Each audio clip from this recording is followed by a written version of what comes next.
Hello everyone, आज की video में हम ऑर्गेनाइजिंग फंक्शन ऑफ मैनेजमेंट पे बात करेंगे। प्रीवियस कुछ वीडियोस के अंदर हमने प्लानिंग मैनेजमेंट फंक्शन को देखा। अब से ऑनवर्ड हम ऑर्गेनाइजिंग मैनेजमेंट फंक्शन को देखेंगे।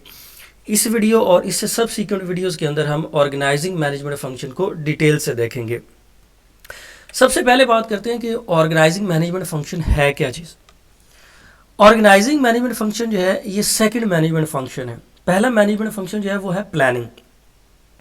प्लानिंग का आउटकम क्या होता है, आपके पास एक प्लान आ जाता है, ठीक है। उस प्लान के अंदर आपकी बहुत सारी डिटेल होती है कि आप क्या हासिल करना चाहते हैं और कैसे आपके ऑब्जेक्टिव्स क्या है और आप उन ऑब्जेक्टिव्स को कैसे अचीव करेंगे। ये चीज़ें प्लान के अंदर होती हैं, ठीक है। अब ऑर्गेनाइजिंग का क्या काम है, ये सेकंड मैनेजमेंट फंक्शन है। जब आप प्लानिंग कंप्लीट कर लेते हैं तब आप ऑर्गेनाइजिंग की तरफ जाते हैं। तो सबसे पहले प्लानिंग कंप्लीट होती है, फिर उसके बाद ऑर्गेनाइजिंग की बारी आती है।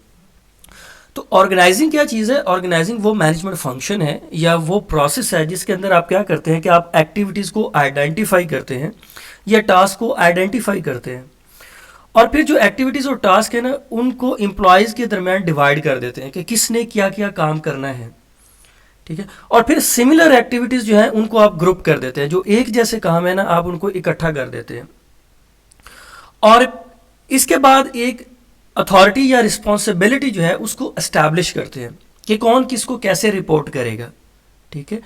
और फिर इसके अंदर जो चीज़ शामिल होती है वो ये होती है कि allocation of required resources to execute a specific plan. कि ऑर्गेनाइजिंग वो स्पेसिफिक रिसोर्सेज भी प्रोवाइड करता है जो ज़रूरी है आपको एक स्पेसिफिक प्लान को एग्जीक्यूट करने के लिए। और प्लान के अंदर बेसिकली आपकी क्या चीज़ें होती है, वो आपके अंदर आपकी एक्टिविटीज़ होती है जिनको आपने परफॉर्म करना होता है, वो फंक्शनैलिटी होती है, वो ऑब्जेक्टिव्स होते हैं जिनको आपने अचीव करना होता है।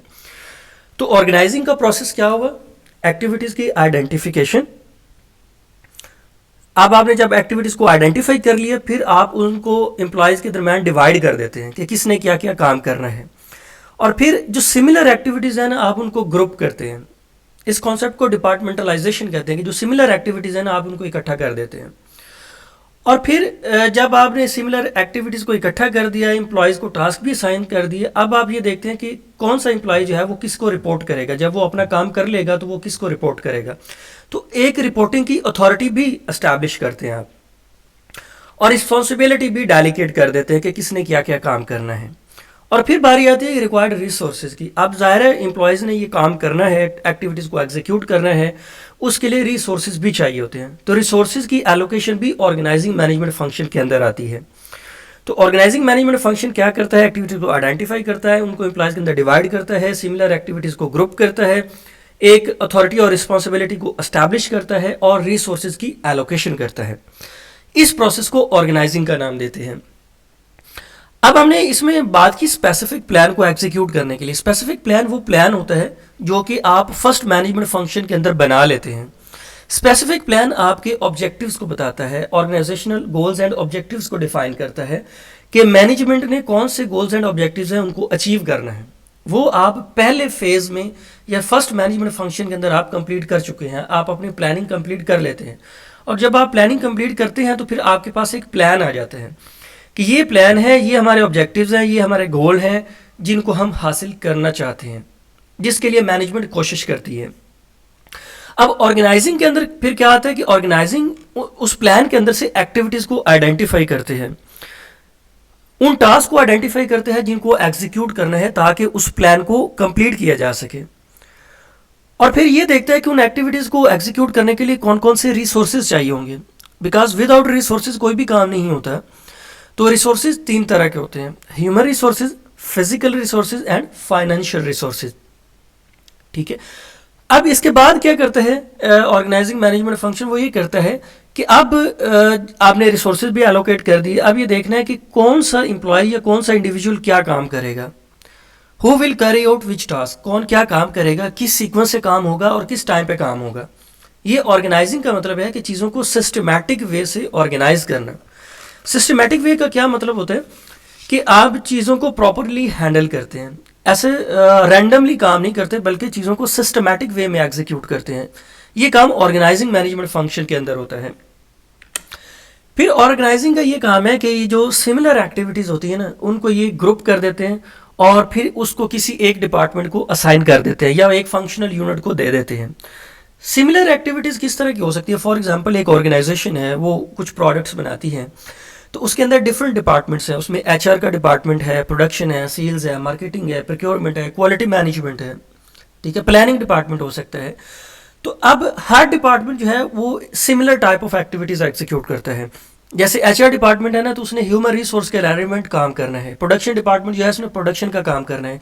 सेल्स डिपार्टमेंट के पास सिर्फ सेल्स के एस्पेक्ट्स होंगे। मार्केटिंग डिपार्टमेंट का काम मार्केटिंग के रेलिवेंट होगा। तो ऑर्गेनाइजिंग क्या करता है कि जो सिमिलर एक्टिविटीज़ हैं ना, वो एक फंक्शनल यूनिट या एक डिपार्टमेंट को असाइन कर देता है। इस कॉन्सेप्ट को डिपार्टमेंटलाइजेशन कहते हैं। मतलब एचआर का जो काम होगा वो एचआर डिपार्टमेंट को दे देगा, जो प्रोडक्शन का काम होगा वो प्रोडक्शन डिपार्टमेंट को दे देगा, जो सेल्स का काम होगा वो सेल्स डिपार्टमेंट को दे देगा, जो मार्केटिंग का होगा वो मार्केटिंग डिपार्टमेंट को दे देगा।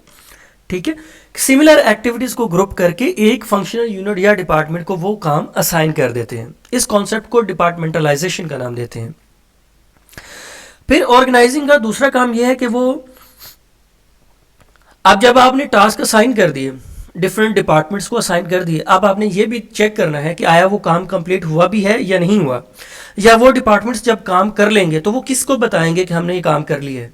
तो इसके लिए आप अथॉरिटी को एस्टैब्लिश करते हैं, चेन ऑफ कमांड को एस्टैब्लिश करते हैं, या रिपोर्टिंग रिलेशनशिप बनाते हैं कि कौन किसको रिपोर्ट करेगा और कौन सा ऐसा चैनल होगा, रिपोर्टिंग चैनल कौन सा होगा।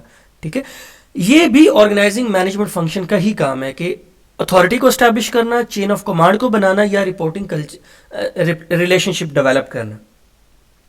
ये भी ऑर्गेनाइजिंग मैनेजमेंट फंक्शन के अंदर आता है। अच्छा, अब देखते हैं कि ऑर्गेनाइजिंग ज़रूरी क्यों है। काम ऑर्गेनाइजिंग के बगैर भी हो सकता है। ऑर्गेनाइजेशन जब ऑपरेट होती है, अगर फर्ज करें कोई ऑर्गेनाइजेशन कोई प्रोडक्ट्स बनाती हैं, तो अगर वो चीज़ें वेल ऑर्गेनाइज या सिस्टमेटिक वे से ना करें तो अब भी काम तो हो जाएगा, लेकिन वो इफ़ेक्टिव और एफिशिएंटली नहीं होगा। बिकॉज जब आप टास्क प्रॉपरली असाइन नहीं करेंगे, आप ये देखेंगे नहीं कि आपने काम करना क्या है और किस से आपने क्या काम लेना है, कौन किसको कैसे रिपोर्टिंग होगा, रिसोर्सेज कौन से चाहिए, कैसे कितने चाहिए, ठीक है, किस सीक्वेंस में काम करना है। अगर ये सारी चीज़ें आप इस्टेब्लिश नहीं करेंगे तो इसके बगैर भी आपका काम तो हो जाएगा, लेकिन शायद वो इफ़ेक्टिव और एफिशिएंट ना हो, आपके रिसोर्सेज जो हैं वो ओवरली यूटिलाइज्ड हों।